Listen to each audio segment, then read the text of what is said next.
Headlines नंतर आता सगळ्या घडामोडी विस्तारित स्वरूपात पाहूयात। पहिली बातमी आहे, भारत पाकिस्तानमध्ये शस्त्रसंधीचा करार झालाय।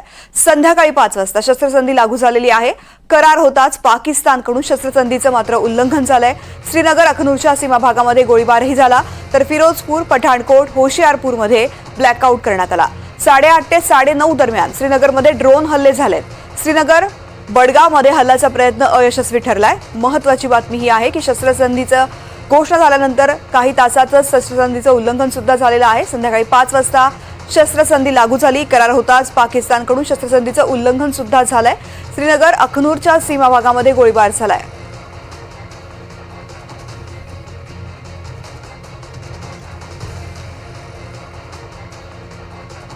राहुल कुलकर्णी माझे सहकारी आपल्याला या संदर्भातली माहिती देतात। राहुल सर, शस्त्रसंधी झाली, दोन्ही देशांच्या नागरिकांना दिलासा मिळाला होता खरं तर, मात्र लगेचच शस्त्रसंधीचं उल्लंघन झालं। भारताने इशारा दिलेला आहे, मात्र भारताच्या बऱ्याचशा भागामध्ये पुन्हा एकदा हल्ले झालेत। काय एकूण परिस्थिती आहे इथे? एक लक्षात घ्यायला हवं की पाकिस्तान हे एक रोग स्टेट आहे की ज्या राष्ट्रापासून इतरांना नेहमीच धोका असणार आहे।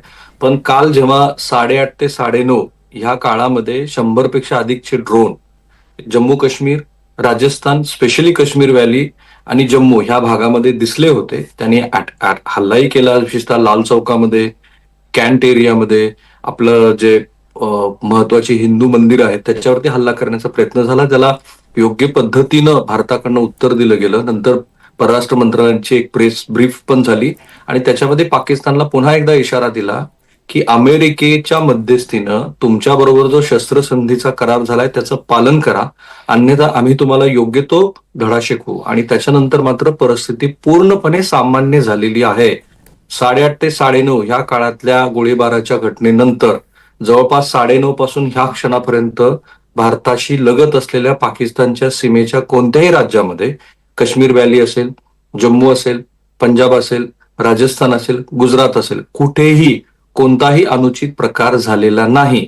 म्हणजेच काय की भारताने पुन्हा एकदा सांगितल्यानंतर पाकिस्ताननं आपल्या जे कोणी त्यांच्या इथे नॉन स्टेक होल्डर्स असतील किंवा त्यांचं सैन्य असेल त्यांना सांगितलं आहे की कुठेही शस्त्रसंधीचं उल्लंघन करता कामा नये।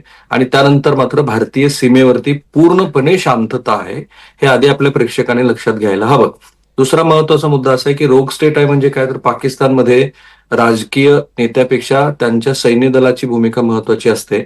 आणि त्यामुळं एक चर्चा अशी पण आहे की काल आपल्या एका सैनिकी तुकडीवरती हल्ला करण्यात आला, तो अतिरेक्याकडनं झालेला आहे अशी माहिती आहे। त्यात आपले 2 सैनिक जखमी झालेले आहेत। त्यामुळं अशी शक्यता वर्तवली जाते की ज्यांना ही शस्त्रसंधी आवडली नाही ते काही लोक अशा पद्धतीच्या शस्त्रसंधीला भंग करणाऱ्या गोष्टी करू शकतात आणि त्यातनं ते घडले। ह्या संपूर्ण घटनेच्या चौकशीचे आदेश देण्यात आलेले आहेत। तिसरी महत्वाची गोष्ट, ही शस्त्रसंधी झाल्यानंतर सुद्धा सिंधू पाणी वाटप करार भारतानं स्थगितच ठेवलेला आहे। आणि भारताने म्हटलंय की ह्या पाणी वाटप करार जो केव्हा 6 दशकापूर्वी झालेला आहे त्याची पुन्हा एकदा नव्याने चर्चा करायला हवी। वर्ल्ड बँकेने पण म्हटलंय की आमची फक्त मध्यस्थाची भूमिका आहे। त्यामुळं शस्त्रसंधीचं उल्लंघन झाल्यानंतर सुद्धा भारतानं करारात पूर्वी ठरल्यात त्याच अटी तुम्ही पालनच तुम्हाला करावं लागेल असं सांगितलंय। पण या क्षणाची सर्वात मोठी बातमी अशी आहे की रात्री 9:30 पासून ते ह्या क्षणापर्यंत भारताच्या सीमेशी लगत असलेल्या पाकिस्तानमधून कुठेही कशाही पद्धतीचा अनुचित प्रकार करण्यात आलेला नाही। म्हणजे काय की भारतानं जे कान पिरगळले त्याची जाणीव पुन्हा एकदा पाकिस्तानला झाली। अर्थात पाकिस्तान हे रोग स्टेट आहे आणि तिथे कोणत्याही क्षणाला अशा पद्धतीचे नॉन स्टेट एलिमेंट जे असतात ते येऊ शकतात, पण भारत त्याच्यासाठी पूर्ण सज्ज आहे।